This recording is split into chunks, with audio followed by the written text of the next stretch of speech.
সত্যি কথা বলতে আমি এখনও পর্যন্ত বিশ্বাস করতে পারছি না যে আমি যাদের ভয়েসটা ইউজ করে আমি এখনও বলতে পারি একদম জোর গলায় আছে কেন আমি আমার চ্যানেলটা যত জায়গায় পৌঁছায় যাক না কেন আমি একটা কথাই বলবো যে হ্যাঁ এনাদের ভয়েস ইউজ করে আজকে আমার চ্যানেলে এতটা সাবস্ক্রাইবার। অনেকেই আমাকে এই ব্যাপারটা নিয়ে অনেক খ্যাপাইছে, অনেক কিছু বলছে। তো এই যে দেখো, আমি ভাবতে পারছি না যে সামান্য একটা স্টোনের কারণে একটা মানুষ পৃথিবী ছেড়ে চলে যেতে পারে। জানি না সেটা কাদের গাফিলতি। দেখো, মানুষের টাকা পয়সা থাকলেই যে মানুষের ভালো ট্রিটমেন্ট হবে, ভালো চিকিৎসা হবে তার কিন্তু কোনো কারণই নেই। হয়তো কোনো চিকিৎসায় গাফিলতি হয়েছে, টাকা পয়সা থাকলেই মানুষের সুখ সমৃদ্ধি হয় না। আর হয়তো অনেকেই বলতে পারো যে সামান্য স্টোনের জন্য, দেখো তারাও তো অনেক চেষ্টা করেছে, অনেকেই অনেক চেষ্টা করেছে। তার ফ্যামিলির লোক কে না চায় বলো? কেউ কি চায় সারা জীবন শরীর অসুস্থতা নিয়ে পড়ে থাকতে? তো চলো, তোমরা দাদা আর দিদির কিছু ভয়েস তোমরা শুনে নাও, তারপরে আবার তোমাদের সাথে কিছু কথা শেয়ার করবো। গত বৃহস্পতিবার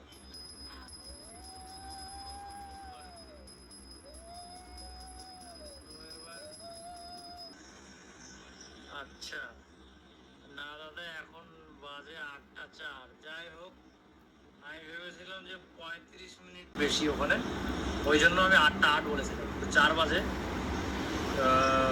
কোনো ব্যাপার না, 30 মিনিট হয়তো বেশি ওখানে।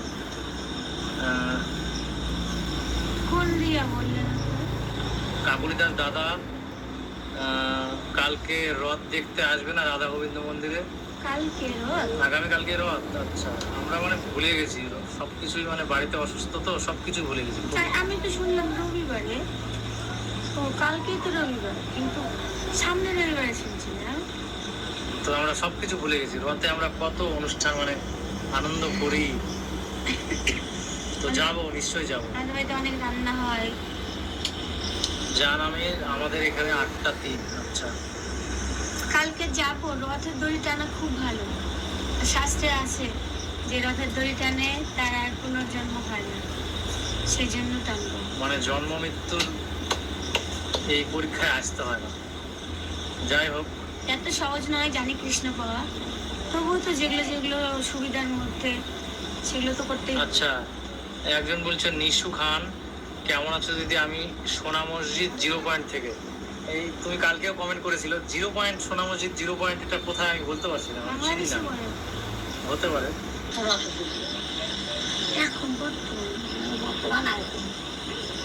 রাকেশ দাস, রিয়াকে চেনো?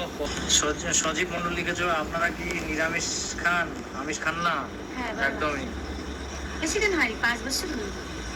তারপর Roshni kitchen, Roshni's kitchen, hello দিদিভাই ফ্রম বাংলাদেশ। আচ্ছা, প্রমিলা।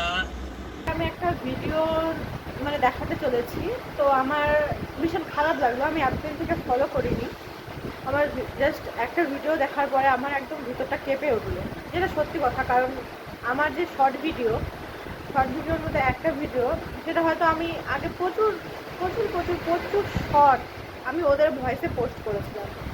সেটা হলো আলপনা, যাদের তোমরা কমেডি ভিডিও দেখেছো। তো তোমাদেরকে বললে হয়তো তোমরা বিশ্বাস করবে না, আমার এই লেভেলের বিষয়টা নিয়ে খারাপ লাগছে, যেটা সত্যি কথা। ওদের ভয়েসটা আমি একদম মন থেকে বলতেছি যে ওদের ভয়েসটা নেওয়ার পরে আমার চ্যানেলটাতে এতটা সাবস্ক্রাইবার হয়েছে। তোমরা সবাই জানো কন্ট্রোলের চ্যানেল হাত, এটা নিয়ে আমাকে সবাই অনেক ধরনের অনেক কিছু খেপাতো যে তোর কি আর ভয়েস নেই। তো ভাবছিলাম ভিডিওটা করবো না, তারপরে ভাবলাম যে না, মনটাকে অনেকটা শক্ত করে, মানুষটা আজকে সামান্য কিসের জন্য মারা গেল, একটা স্টোন হয়েছে বলে। তো হয়তো সঠিক সময় সঠিক চিকিৎসাটা হয়নি। তো চলো, কিছু করার নেই। তো আমি যেখানে থাকুক মানুষটা তার আত্মার একদম শান্তি কামনা করি। আমি কিছু বলতে পারছি না। আমার ইভেন কাল পরশু পর্যন্ত আমি ওদের ভয়েসটা নিয়ে ভিডিও পোস্ট করেছি। সত্যি কথা, মানুষের ওই বলে না মানুষ যে জন্ম মৃত্যু দিয়ে 3 বিষয়টা নিয়ে, যে সত্যি। আর সব থেকে বড় ব্যাপার, সেদিনটা লাইভে যে বললো যে রথের দড়ি টানলে নাকি পুনর্জন্মের ইসে, তো সেই ব্যাপারটা আমি লাইভটা দেখেছিলাম, কিন্তু আমি তো অতটাও ভাবিনি। আমি ভাবছিলাম যে স্টোন হয়েছে, স্টোনটা তো কোনো ব্যাপারই না। তো হয়তো চিকিৎসার কোনো গাফিলতি ছিল বা ভুল চিকিৎসা হয়েছে। তো চলো, আমার আর কিছু বলার নেই। আমার ভীষণ খারাপ লাগছে। আমি জানি না আমি এখনও বলছি, এখনও আমি মন থেকে বলছি যে হ্যাঁ, আমি তাদের ভয়েসটা ইউজ করে আজকে আমার চ্যানেলটাতে আমি এতগুলো সাবস্ক্রাইবার আদায় করতে পারছি। হ্যাঁ, আমি তাদের কাছে আমার ওদের ওই ভয়েসটা আমার মোটামুটি 13,000, 14,000, 15,000 পর্যন্ত হয়তো লোকের কাছে ওদের ওই ভয়েসটা আমার গেছে। ঠিক আছে, তার জন্য আমি ওদের কাছে অনেকটা মানে কৃতজ্ঞ। তো চলো, আমি আর কিছু বলবো না। তো তোমরা